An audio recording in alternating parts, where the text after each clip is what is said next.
ଏଇ ଝୁମୁରି ସକାଳୁ କ'ଣ କରୁଛୁ କିରେ? ଆଲୋ ତତେ ପରା କହିଥିଲି ଆଜି ପଣା ସଂକ୍ରାନ୍ତି। ଆଲୋ କ'ଣ କ'ଣ କରିବୁ ସବୁ ମନ ରଖିଛୁ ନା ସବୁ ଭୁଲିବାଲି ଗଲୁଣି ମ? ଏଇ ବୁଢ଼ୀ ମା ଏତା କିସ କହୁଛେ? ତମେ ପେରେ କହିବ ଫେରେ ମୁଁ ପେରେ ହେତୁ ରଖିନି। ସବୁ ହେତୁ ଅଛି ହେଲା, ସବୁ ତିକ ଜିନିଷ ପୁରା ମନେ ରଖିଛି। ଦେଖ ଆଗ କିସ କରି ମନ୍ଦିରକୁ ଯିବା ପାଇଁ କାଢ଼ିଦି ନଡ଼ିଆ କଦଳୀ ଆଉ ଆମ୍ବ ସବୁ ଫଳ ସବୁ ଯାକ ଧରିକିରି ଆଜି ମନ୍ଦିର ଯାଇକିରି ପୂଜା କରିଦେଇ ପଳେଇ। ତାପରେ କିସ କରିକି କହିଥିଲ? ହଁ, ନଡ଼ିଆ କଦଳୀ ଛେନା ଆମ୍ବ ବେଲ ସବୁତିକ ଯେତିକି ଫଳ ଯାକ ଅଛି ତାଇ ସାଙ୍ଗରେ ନବାତ, ତାଇ ସାଙ୍ଗରେ ଗୁଜୁରାତି ଗୁଣ୍ଡ, ତାଇ ସାଙ୍ଗରେ ସେ ଗୁଲମରିଚ ଗୁଣ୍ଡ ଏସବୁ ଯାକ ପକେଇନା ଗୋଟେ ପଣା ବନେଇଦି।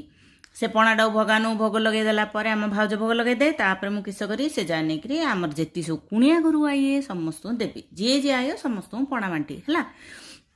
ଆଉ ଗୋଟେ କିସ କହିଥିଲ? ହଁ ହଁ, ଏଇ ଯେଉଁ ଗୋଟେ ଏମିତି ମାଟିର ଗୋଟେ ଛୋଟ ଗୋଟେ ଘଡ଼ି କହିଥିଲି ବସୁନ୍ଧରା, ସେଇଟା କହିଥିଲି। କ'ଣ କରିବ ସେଇଟାକୁ?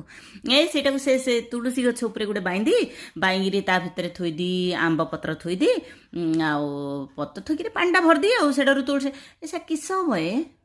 ଆଲୋ ହେଇ ମନ୍ଦ ବୁଦ୍ଧି, ଏବେ ପୁରା ବୈଶାଖ ମାସ, ବାହାରୁ ଏତେ ଯେଉଁ ଖରା ହେଉଛି, ତୁଳସୀ ଗଛଟା ବହୁତ ନରମିଆ ଗଛଟା, ତାକୁ ଯଦି ଠିକ୍ ସମୟରେ ଯଦି ପାଣି ନ ମିଳିବ ସେଇଟା ଶୁଖିଯିବନି।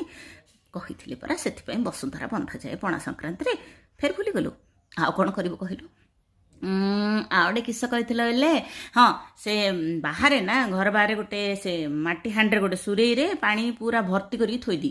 ଯିଏ ବାହାରୁ ଆଇଅ କରିବ। ହଁ, ଛତୁଆ ହେଲେ ଗୋଳେଇ ଦେବାକୁ କହିଥିଲ।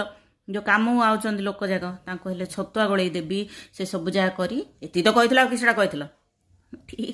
ମୁଁ ଠିକ୍ ଜାଣିଥିଲି ତୁ ମନେ ରଖିବୁନି ମନ୍ଦ ବୁଦ୍ଧି। ଆଲୋ ତତେ ପରା କହିଥିଲି ଯେ ପକ୍ଷୀମାନଙ୍କ ପାଇଁ ଗୋଟେ ଛୋଟ ଜାଗାରେ ପାଣି ରଖିବୁ। ଆଲୋ ଏ ଖରା ଗରମରେ ସେମାନେ ପକ୍ଷୀମାନେ କେଉଁଠୁ ପାଣି ବି ଟିକେ ପାଇବେ କହିଲୁ? ହେତୁ ହେଲାନି ଏ ବୁଢ଼ୀ ମା। ହଁ, ହେତୁ ହେଇଗଲା। ଏ ପକ୍ଷୀମାନେ ବି ଖରାକୁ ଯେଉଁ ହଇରାଣରେ ପଡ଼ିଯାଉଛନ୍ତି ନା, ତାଙ୍କ ପାଇଁ ଛୋଟ ଜାଗାଟାରେ ଟିକେ ପାଣି ଭର୍ତ୍ତି କରିକି ଥୋଇଦିଏ। ଆଉ ସେମାନେ ହେଲେ ବୁଢ଼ୀ ମା ଆମେ ସମସ୍ତେ ଏମିତି ପାଣି କିସ ପାଇଁ ଦେବା ହେ? ଆଲୋ ଏଇ ଖରା ଗରମରେ ଅଂଶଘାତର ଭୟ ରହୁଛି ନା ନାହିଁ? ବାହାରକୁ ଯେଉଁମାନେ ବାହାରୁଛନ୍ତି ଆମକୁ ମଧ୍ୟ କିଛିଟା ଦାୟିତ୍ୱ ଅଛି ନା ନାହିଁ?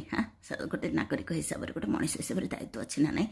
ପକ୍ଷୀମାନେ କେଉଁଠୁ ପାଣି ପିଇବେ, ବାଟୋଇମାନେ କେଉଁଠୁ ପାଣି ପିଇବେ, ସେଇଥିପାଇଁ ଆମେ ସବୁ ପାଣିର ବ୍ୟବସ୍ଥା କରୁଛୁ, ଜଳଛତ୍ର ଖୋଲୁଛୁ। ବୁଝିପାରିଲୁ? ଆଉ ଡେରି କରନା, ଯା ଜଲ୍ଦି ଯା, ସବୁ ଯାକ କାମ ସାରିବ, ଯା ଜଲ୍ଦି ଯା। ହଁ ଏ ବୁଢ଼ୀ ମା ଏଇ ସାଙ୍ଗେ ଯେ ବେଗି ଭାରି ତମେ ଚିନ୍ତା କରନା, ବେଗି ସବୁ ଯା କାମ ପୁରା ଏକାଥରେ ବଢ଼ିଆ ସେ କରିଦେଇକି ଭାରି ହେଲା ନା? ଆଉଛି।